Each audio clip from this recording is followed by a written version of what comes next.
lagi Anda akan menyaksikan siaran dari Kabar Digital TV, referensi terpercaya jaringan Promedia. Selamat menyaksikan.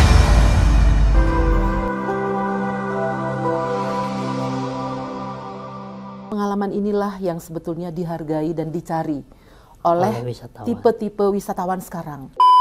Bahkan sebuah tren ya di mana turis atau orang-orang yang traveling itu ingin membuat tempat yang dia kunjungi itu menjadi lebih baik.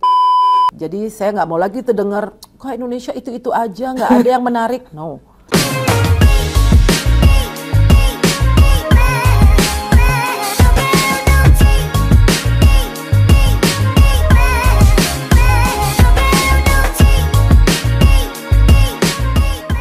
Halo rekan-rekan semuanya, kembali bertemu dengan saya Sunardi Panjaitan dalam program JPP Talk by jaringan Pimpret Promedia. Hari ini kita bersama tamu yang sangat spesial, seorang woman inspiration woman di Kementerian Pariwisata dan Ekonomi Kreatif.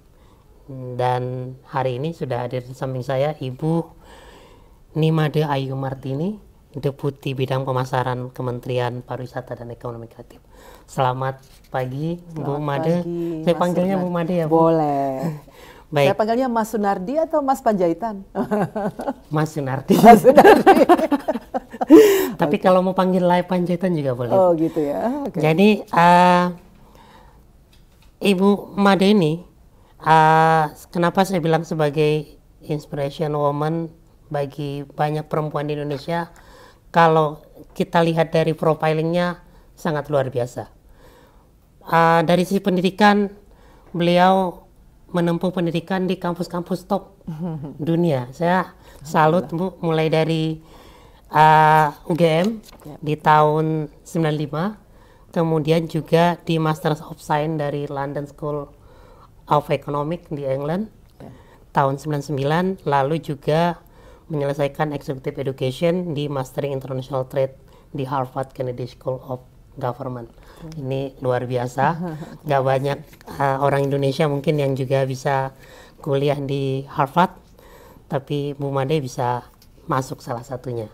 Kemudian dari sisi karirnya di kementerian itu mulai dari kementerian di luar negeri. Betul. Tahun 96 ya Bu ya, kalau nggak salah. Betul. Kemudian juga pernah di divisi perjanjian hubungan perdagangan luar negeri ya Bu, Direktur Ekonomi dan Lingkungan Hidup di PBB tahun 2004, lalu Eselon 4 di Biro Hukum, Kepala Bidang Berita dan Publikasi di Pusat Humas Atasé Perdagangan Indonesia di Washington DC. Ya, jadi ini untuk teman-teman yang wartawan yang pernah membuat berita soal hubungan Indonesia dan Amerika dan perdagangan, pasti pernah bersentuhan dan berhubungan dengan Bu Made gitu ya. Lalu sekarang sejak tahun 2022 betul, itu diamanahkan sebagai Deputi Bidang Pemasaran Kementerian Pariwisata dan Ekonomi Kreatif. Jadi Bu Made ini adalah marketingnya pariwisata di mata dunia. Luar biasa. Jadi banyaknya turis datang ke Indonesia itu tergantung Bu Made kayaknya. Strateginya seperti apa dan programnya seperti apa untuk bisa narik wisatawan asing ke Indonesia. Dan Bu Made, saya langsung tanya-tanya aja ya Bu. Ya, silakan. Ini kan baru-baru ini pariwisata Indonesia itu baru diposisikan di peringkat ke-22 dunia di Travel Tourism Development Index di World Economic Forum. Bahkan posisi Indonesia sekarang itu sudah mengalahkan negara-negara ASEAN lainnya. Betul. Malaysia, Vietnam, Thailand. Mungkin dulu kita sempat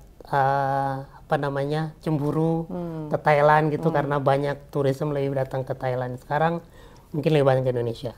Nah, sebagai orang di Kementerian Pariwisata, Bu, sebagai seorang Deputi Pemasaran di Kementerian, bagaimana Bu Made melihat prestasi pariwisata Indonesia ini, Bu? Ya. Terima kasih banyak Mas Sunardi atas kehadirannya di kantor kami. Jadi betul sekali tadi Indonesia itu tahun ini mendapatkan gelar gitu ya, ranking ke-22 terbaik di dunia. Luar biasa. Dari 119 negara yang disurvei dan dinilai oleh World Economic Forum. Jadi ini prestasi yang luar biasa dan kita semua perlu bangga dan tidak hanya dari Kementerian Pariwisata dan Ekonomi Kreatif, ini adalah kinerja capaian dari seluruh Indonesia gitu ya, karena kan pariwisata itu adalah sebuah ekosistem gitu. Yeah. Jadi kita bangga, perlu bangga karena dari segi penilaian tersebut kita meningkatnya luar biasa ya, 10 peringkat dari yang sebelumnya dan betul di Asia Tenggara ini mencuat lah gitu. Jadi dari segi kita apakan ini? Kita udah mendapatkan ranking yang baik, jadi kita harus tentu saja pertahankan dan kapitalisasi. Artinya di mata dunia Indonesia ini sudah dianggap kemajuannya dari segi pariwisata, travel and tourism gitu ya. Oleh karena itu ini menjadi modal nih kalau saya sebagai marketer jadi modal nih untuk kita berpromosi lebih banyak lagi. Nah dari sana tuh kita lihat nih kategori-kategori apa aja sih yang bikin Indonesia itu mencuat gitu ya.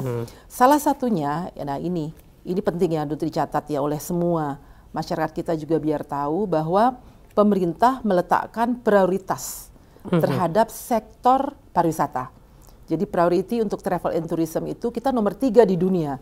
Artinya negara-negara di dunia Indonesia itu dianggap salah satu negara yang meletakkan prioritas di dalam sektor ini, dari sektor pariwisata ini. Kelihatan sih sebetulnya bagaimana beberapa tahun terakhir kita menetapkan misalnya 5 super prioritas untuk pengembangan destinasinya. Terus untuk transportasi, akomodasi, kemudian aksesabilitas, banyak airport yang dibangun, marina, port, dan sebagainya, jalan-jalan. Nah itu semuanya itu prioritas yang diberikan oleh pemerintah kita gitu ya. Kemudian yang lain adalah, nah ini sebetulnya sebuah anugerah.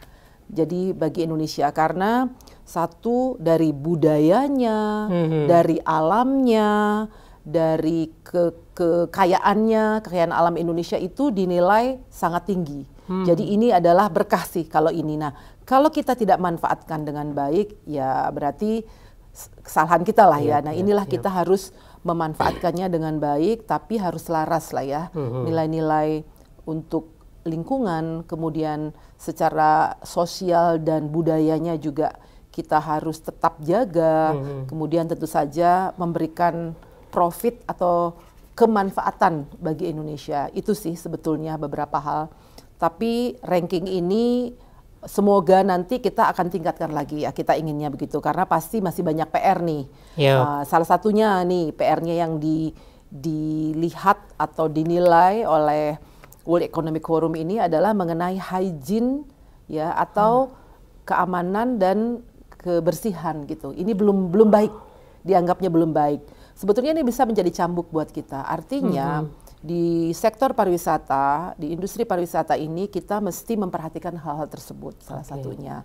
Jadi ITC juga, ICT. Jadi mengenai internet, jaringan internet dan sebagainya itu juga perlu ditingkatkan gitu. Tapi selamat kepada Indonesia, artinya ya kan Mas Sunardi, ini kita berbangga hati, capaian tertinggi lah. Karena 2013 kita ranking 70 Mas. Wow. Kemudian naik. Ini naiknya luar biasa Bu ya. Ke 42, kemudian naik ke 32 dan sekarang 22. Semoga insya Allah Hastungkare next adalah bisa lebih baik lagi. Mudah-mudahan bisa masuk 10 besar gitu ya Bu ya.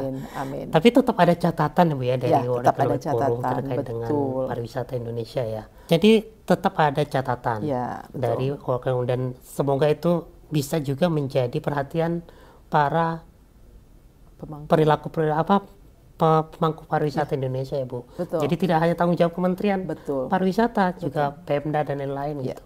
Nah, sekarang ini kan sedang tren ya Bu, pariwisata berkelanjutan di Indonesia. Jadi ada regeneratif tourism gitu. Apakah ini memang salah satu tren populer pariwisata ke depan menurut Bu Made? Ya. Betul Mas Sunardi. Jadi setelah COVID ini kita perhatikan ya tren dari wisatawan itu berubah. Dulunya misalnya mereka suka grup gitu rame-rame, terus ke pantai, kemudian kan sun and sea gitu ya. Sekarang bukan itu aja. Mereka justru sekarang ingin mencari pengalaman yang berbeda gitu yang ditawarkan oleh destinasi maupun produk dari pariwisatanya. Jadi maksudnya gimana? Jadi experience gitu ya. Kami perhatikan nih sekarang orang-orang itu cenderung untuk menikmati alam tapi yang memberikan makna gitu ya. Contoh desa wisata. Desa wisata itu adalah salah satu produk ya yang akan dan sangat menarik bagi banyak wisatawan dunia karena menampilkan hal-hal unik dan khusus yang tidak dialami mungkin oleh produk-produk lain. Contoh, kalau ke desa kita kan pasti alamnya indah, cantik, bersih, gitu ya. Kemudian yang kedua ada budaya di sana. Budaya misalnya pas lagi ke Sumatera Barat, budayanya kuat kan. Budaya kulinernya, budaya kekerabatannya, musiknya dan sebagainya itu adanya di desa, gitu ya. Jadi pengalaman-pengalaman unik dan original inilah yang dicari sebetulnya. Nah, bagaimana dengan apa yang disebut sekarang dengan sustainable tourism gitu ya. Bahkan lebih lagi nih, sustainable itu kan pariwisata yang lestari artinya. Lestari dengan alam, dengan lingkungan dan budaya, lestari juga biar bisa mendapatkan benefit gitu ya atau profit gitu kan. Tiga ini. Tapi sekarang ada yang lebih lagi namanya regenerative tourism. Bahkan sebuah tren ya di mana turis atau orang-orang yang traveling itu ingin membuat tempat yang dia kunjungi itu menjadi lebih baik. Jadi partisipatif sifatnya. Contoh kalau saya misalnya jadi turis yang regeneratif gitu ya, yang pro regeneratif itu adalah kalau ke suatu tempat ngelihat sampah nih, kok kotor, kita pungut sampah tersebut. Kita biar tempat itu menjadi lebih baik. Nah ini kesadaran ini penting sekali. Kemudian ikut menanam misalnya mangrove atau bakau ya, sehingga pinggir laut itu tidak terkena tsunami nantinya atau tidak erosi dan sebagainya. Nah, tabiat-tabiat atau culture seperti ini penting dan sekarang trennya adalah lebih banyak lagi yang menawarkan paket-paket wisata seperti itu, gitu.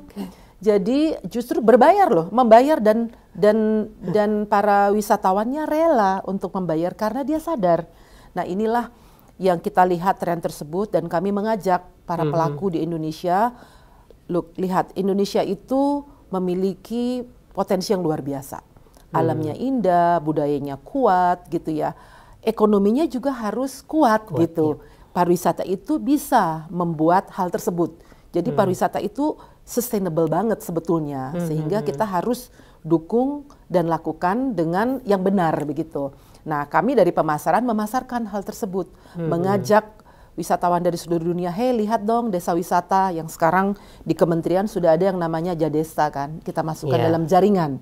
Jadi dia punya network, sehingga dikelola oleh desa, oleh orang desa, benefitnya untuk desa juga. Nah, kalau desa-desa di Indonesia ini kuat, berarti kan soko guru kan ini.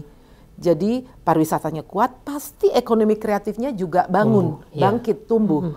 Karena ketika wisatawan ke sebuah desa atau tempat, dia pasti ingin beli oleh-oleh. Ya toh, misalnya saya nih dari Bali gitu, di desa di kabupaten saya di Manistutu namanya. Salah satu desa wisata juga, orang ke sana khasnya apa di sini nih, di Jembrana ini gitu kan ya.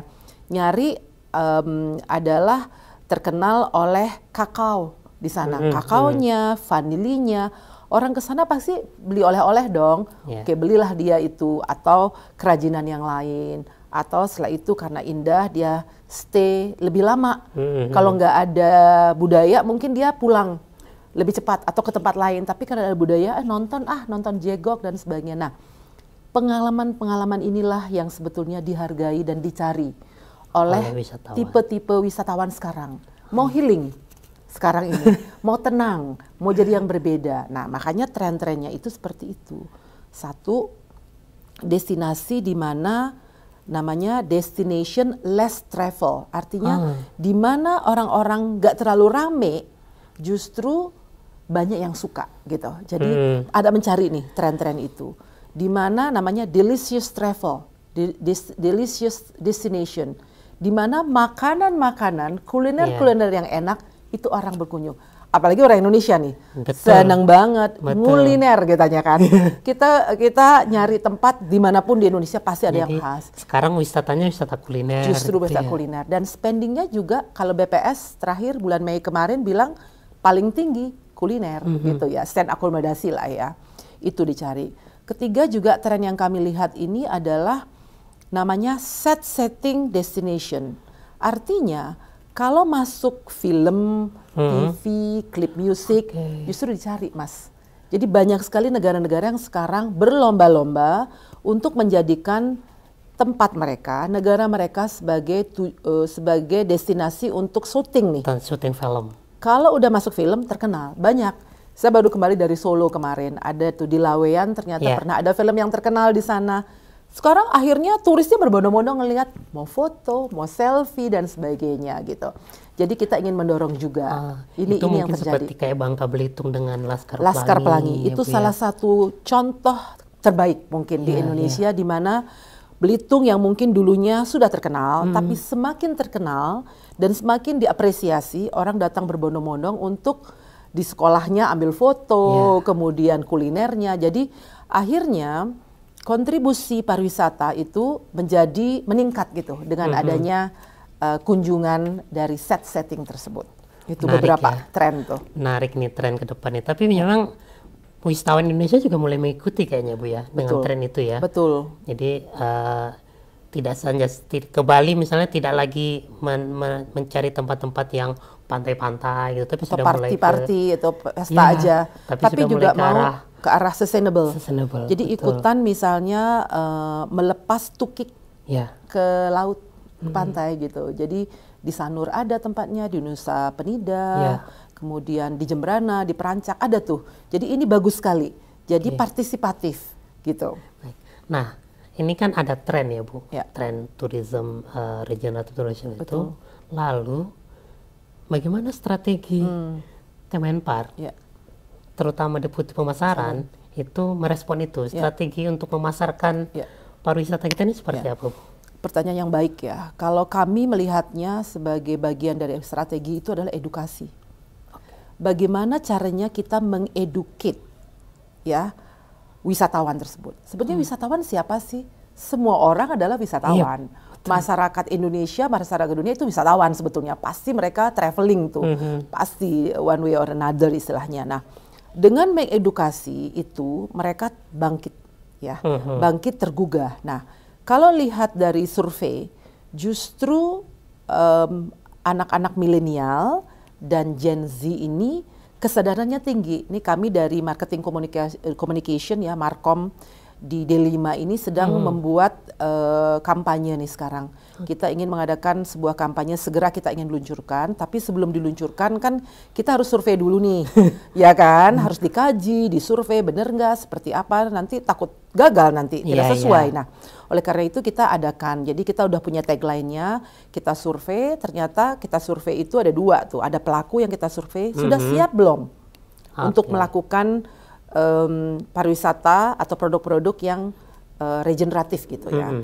Terus kalau Gen Z dan milenial ini kita tanya, mereka justru sangat setuju dan mendukung adanya regeneratif tourism ini karena mereka sudah terpapar dari sosial media dan mereka juga cinta misalnya naik gunung. Kalau lihat gunungnya bersih, mereka senang dong gitu. Kalau mereka diajak untuk mungut sampah, makanya sekarang ada kan anak-anak muda Pandawara, kemudian Sungai Watch gitu dan beberapa yang lain lagi, ini adalah contoh ya, yang justru anak muda yang mendorong itu. Nah, artinya apa? Tren ini bukan hanya tren ya, tapi udah menjadi bagian dari hidup. Nah, jadi oleh karena itu kami ingin pariwisata itu menyumbang positif terhadap kebersihan lingkungan, terhadap pemeliharaan budaya, terhadap pemajuan ekonomi. Sektor pariwisata ini bisa gitu. Kami tidak mau dilihat sebagai justru menyumbang yang negatif gitu loh. Oh, gara-gara pariwisata jadinya kotor. Kita nggak mau seperti itu, justru sebaliknya. Jadi marilah kita bersama-sama sebetulnya. Nah, itu satu nih strateginya. Edukasi ya, Bu. Edukasi. Oleh karena itu kami juga mengeluarkan himbauan, anjuran, kemudian ada promosi elektronik di dalam sosial media kita. Kalau kita berkunjung gitu, kalau ada sampah, buanglah sampah pada tempatnya. Kalau ada sampah di laut, pungut. Kalau ada acara bersama dari hotelnya, dari ini, kunjungan sampah. Kalau bisa kunjungan yang dekat gitu. Kalau bisa kita makan atau mengkonsumsi produk-produk yang lokal, ya kan? Buah lokal, kuliner lokal. Kenapa? Kalau dengan lokal berarti kan kita membantu ekonomi lokal. Ekonomi lokal tumbuh itu baik. Jadi bukan barang-barang yang dari jauh diimport atau dijauhkan. Jadi emisinya, kalau misalnya bawa buah A dari satu titik ke dalam negeri gitulah, ke Jakarta, ini emisinya berapa nih? Tapi kalau makan buah lokal, salak dari Pondoh gitu, salak dari dekat sini gitu kan, itu dekat. Gak perlu transportasinya terlalu jauh. Nah, sebetulnya kesadaran-kesadaran itu penting gitu untuk. Jadi dari kementerian juga punya program nih yang namanya rantai pasok. Rantai pasok untuk mensuplai produk-produk ke restoran, ke hotel itu kalau bisa lokal. Jadi gerakan-gerakan itu sekarang udah ada. Itu menjadi tourism, Mas. Jadi pariwisata. Jadi ada gerakan misalnya from farm to table. Jadi kita ikutan metik nih. Metik buah-buahan, sayur-sayuran, terus dimasak sendiri fresh. Nah, ini wisata minat khusus namanya yang jadi luar biasa perkembangannya, produknya juga berbagai macam, tapi juga pada saat yang sama bisa mendukung yang namanya regeneratif tourism ini. Jadi pariwisata di mana memberikan efek positif bahkan lebih baik daripada sebelumnya gitu. Dan ini kita lakukan melalui edukasi, melalui promosi. Promosi kita baru saja minggu lalu memanggil dan bekerja sama dengan para pelaku, travel agent, tour operator. Kita kasih destinasi-destinasi baru nih. Kita berikan dan ajak untuk mencoba produk-produk baru yang sustainable seperti ini. Kalau bukan kita mulai, siapa lagi gitu. Betul, Bu. Konsumen kalau ngelihat itu dipromosikan dengan baik pasti beli. Karena mereka sebetulnya dari dalam dirinya itu sadar. Sudah diedukasi nih, udah terpapar nih. Habis itu beli dan cintai. Kemudian yang ketiga kita punya gerakan nih namanya BBWI. Dan BBI. Ya, Bu. BBI itu Bangga Buatan Indonesia. Tadi saya bilang, biar dekat-dekat aja lokal produk. Bangga berwisata di Indonesia aja. Hashtagnya di Indonesia aja. Kenapa? Karena kita ingin orang Indonesia yang jumlahnya 275 juta ini kekuatan nih. Ya, kita harus mengetahui negara kita, mencintai negara kita dengan berkunjung di negara kita.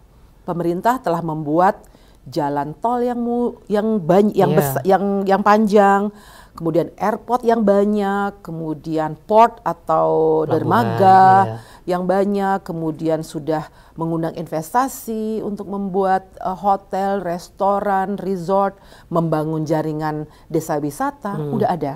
Mari kita kunjungi negara kita gitu. Orang luar aja datang berbondong-bondong ke sini karena unik.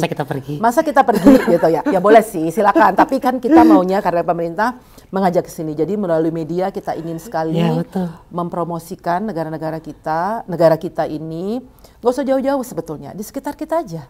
Ini sekarang adanya digital nih, yang keempat nih. Caranya gimana nih strateginya? Using digital. Ini sudah dikasih sebuah tools yang luar biasa di dalam civilization ini pertama kali kita dalam sejarah kita ini memiliki sebuah teknologi yang cepat, murah. Yang kalau kita tidak memanfaatkan, malah kita dimanfaatkan nantinya. Marilah kita memanfaatkannya dengan baik. Shootlah atau ambillah tempat-tempat menarik di sekitar kita aja. Jadi biasanya anak-anak muda nih, cepet banget. Itu sebenarnya spesial. Misalnya saya belum pernah ke mana nih, ke Wakatobi. Ternyata anak-anak di Wakatobi itu bikin postingan gitu, bisa viral. Akhirnya kita lihat, wah bagus sekali. Saya sebagai, walaupun saya deputi pemasaran, apalagi saya deputi pemasaran, dan juga turis, pengen dong ke sana. Pasti. Kalau sebelumnya belum ada maksudnya teknologi ini kan kita, wah Kotobi di mana ya, kayak apa ya? Tapi sekarang lihat visual, lihat. Jadi kita ingin memanfaatkannya dengan baik. Sosial media, kemudian internet yang cepat sekali itu bisa menjadi jendela untuk kita berpromosi, bukan hanya di Indonesia tapi ke luar negeri. Oleh karena itu, bagi yang belum nih, kami ingin sekali teman-teman semua dimanapun berada ya, follow lah atau ikutlah dari Wonderful Indonesia sosial media kami, Pesona Indonesia yang untuk domestik biasanya, Kreatif by Indonesia itu untuk produk-produk atau ekonomi kreatif kita. Jadi dari sana akan ditemukan banyak sekali hidden gems yang mungkin bisa memberikan inspirasi. Jadi saya nggak mau lagi terdengar, kok Indonesia itu aja, nggak ada yang menarik. No, coba lihat itu akun-akun kita dan akun-akun teman-teman yang ada benar-benar luar biasa yang wow faktornya itu. Gitu. Jadi di Indonesia ini karena bentangannya cukup luas Indonesia ini, pariwisatanya cukup banyak. Ya, bervariasi. Jadi bervariasi. Semuanya ada di Indonesia. Jadi nggak perlu sebenarnya kita jauh-jauh, sekali bisa lah sebagai perbandingan ya Bu. Tapi mengeksplor pariwisata Indonesia itu lebih nggak ada habis-habisnya Bu. Betul. Ini di setiap provinsi itu kita bisa menemukan banyak spot. Apalagi tadi banyak sekarang penggunaan teknologi. Nah nanti saya juga mau tahu nih Bu dari sisi kementerian. Kalau sekarang itu kan cepat viral ya Bu. Iya. Cepat viral, ada pariwisata apa namanya yang nggak pernah kita ketahui tiba-tiba rame. Iya. Tapi itu ramenya hanya sekejap misalnya Bu. Betul. Habis itu trennya menurun. Nah kira-kira Bu, kalau dari sektor pemasaran itu penggunaan teknologi dalam di kementerian ini, terutama deputi, seperti apa Bu? Untuk mendukung pemasaran? Penggunaan teknologi itu adalah tools yang sangat efektif ya untuk kita melakukan pemasaran, karena melalui tools tersebut kita bisa memasarkan bukan hanya di Indonesia tapi di luar negeri. Seperti saya bilang tadi. Jadi kita bisa misalnya mau target pasar dari India, kita bisa pakai dengan teknologi itu ya.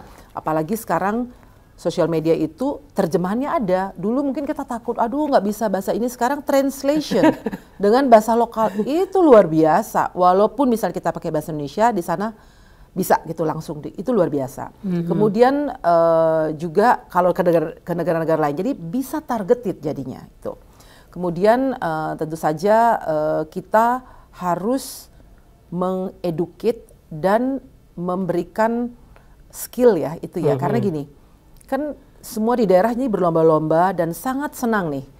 Kami senang sekali bahwa daerah pun semangat gitu ya untuk mengembangkan pariwisatanya ini. Tapi apakah sudah ada kemampuan gitu misalnya untuk memegang sosial media? Jadi kami ada program untuk melakukan training gitu dengan kepala-kepala dinas pariwisata sehingga dia bisa mengajak jaringan Pokdarwisnya gitu ya kan. Bagaimana nih melatih mereka sehingga bisa lah menggunakan teknologi ini dengan tepat guna gitu. Pasti mereka bisa, semuanya pasti bisa. Tapi yang tepat guna, angle-nya seperti apa, jam berapa harus ngambil sawah gitu misalnya, golden hour-nya kapan, seperti apa, kameranya seperti apa gitu. Jadi itu tuh kita harus manfaatkan dengan benar itu seperti itu. Jadi kita kerjasama. Tanpa kolaborasi nggak bisa. Makanya tadi Mas Sunardi bilang, ini viral habis itu hilang. Kan pernah ada beberapa tempat yang indah, ada air terjun indah habis itu enggak. Nah ini pengelolaan dan pengelola dari tempat wisata itu juga penting kita ajak. Jadi di kementerian kan ada deputi yang menghandle gitu ya mengenai destinasi. Nah ini juga kebersihannya, keamanannya, kenyamanannya. Kita kan punya CHSE itu ya. Jadi setiap itu juga harus dipakai dan digunakan gitu ya untuk menjamin sertifikasi bahwa ini aman gitu. Itu penting sekali. Pengawasan lalu lintas. Emang kita yang mengurus lalu lintas kan enggak. Kita harus kerjasama dengan kepolisian, dengan Dishub dan sebagainya. Itu penting gitu. Jadi di kementerian ini kita punya 3 slogan lah ya, yang menjiwai untuk kita ini semua, yang namanya 3C. Ya, C yang pertama itu adaptasi, bagaimana kita beradaptasi dengan lingkungan, lingkungan yang baru, masa, tren, segala macam.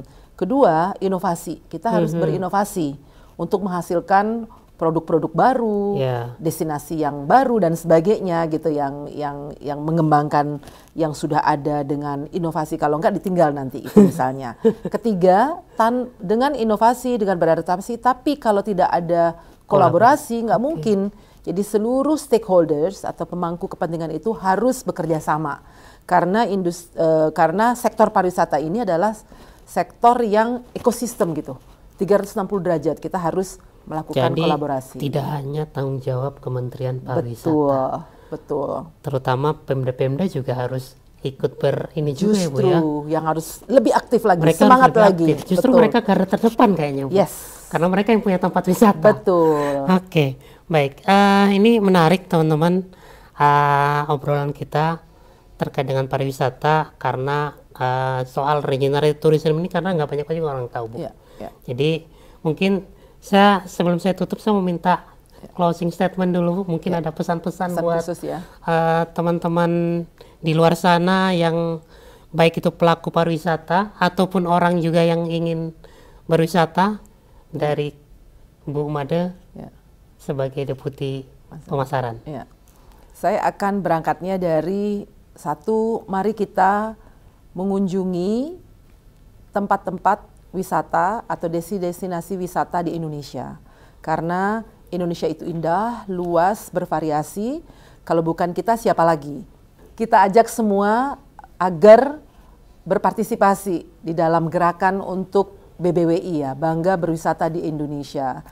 Itu yang pertama. Yang kedua, untuk regeneratif tourism ini sebuah gerakan yang bagus menurut kami, dan kami ingin ajak bersama bagaimana agar destinasi wisata itu dijaga, bahkan dibuat lebih baik sebelum kita datang ke sana. Jadi partisipatif atau responsibel atau bertanggung jawab gitu. Seperti yang paling mudah misalnya sampah. Oke, bukan saya wisata ke sana, kenapa harus mengut sampah? Tapi kita harus sadar gitu, kalau bukan kita yang melakukannya, siapa lagi? Jadi bareng-bareng gitu. Kemudian kalau ada yang gerakan untuk menanam pohon di hutan, mangrove, di pantai dan sebagainya, ikut gitu, dan menjaga binatang, tidak merusak. Itu semua adalah kualitas-kualitas dari regeneratif tourism di Indonesia, dan kita memerlukan itu. Kami juga mengajak pemerintah daerah, ya, baik di level provinsi, tingkat 2, kota, untuk bersama-sama melihat pariwisata ini sebagai sebuah ekosistem yang bisa memberikan benefit gitu ya kepada kita semua. Jadi mohon tata ruangnya gitu ya, tata ruangnya itu dijaga baik. Karena yang namanya sustainable tourism itu, atau tourism atau wisata yang berkesinambungan itu harus memperhatikan itu. Jadi bagaimana kita menjaga lokasi, destinasi wisata dengan baik, dari sampah, kemudian dari tata ruang, peruntukannya itu juga penting. Kita lihat saat ini banyak yang tidak sesuai, kemudian menjaga budaya yang ada di sana, kemudian juga tentu saja pasti kalau kita sudah jaga itu dan bisa berlanjut dan turis pasti datang ke sana. Parkiran misalnya juga ada masalah, itu juga pasti. Jadi semua diatur ya, pengaturan yang baik menurut kami. Kalau itu dijaga dengan baik, diatur dengan baik, pasti turis itu nyaman dan mau datang, sehingga ketika datang tetap datang dan menjadi sebuah berlanjut, kemudian memberikan manfaat kepada masyarakat, dan pasti akan menjadi pariwisata yang keberlanjutan gitu. Itu mungkin harapan kami terhadap pemerintah, terutama di daerah. Baik, terima kasih banyak Bu Made. Jadi kita yang punya kewajiban untuk menjaga spot-spot wisata kita untuk tetap bersih, dan harapan kita juga ke depan kerelawanan di sektor pariwisata ini meningkat. Jadi tadi sudah disampaikan sama-sama kalau biasa naik gunung jangan buang tisu sembarangan, karena itu Atau plastik ya. gitu ya. Kalau di pantai jangan buang sampah sembarangan juga, karena itu akan membuat orang juga akan nggak mau datang lagi kalau tempat pariwisatanya kotor gitu ya. Jadi satu masukan buat kita semua, terutama para pelaku wisata, karena tadi Bu Made sampaikan semua orang adalah wisatawan dan semua orang akan pergi berwisata. Dan mari kita sama-sama jaga wisata kita dan kita bangga terhadap pariwisata Indonesia. Terima kasih, sampai jumpa di podcast berikutnya. Salam bersama dengan saya Sunardi Panjaitan.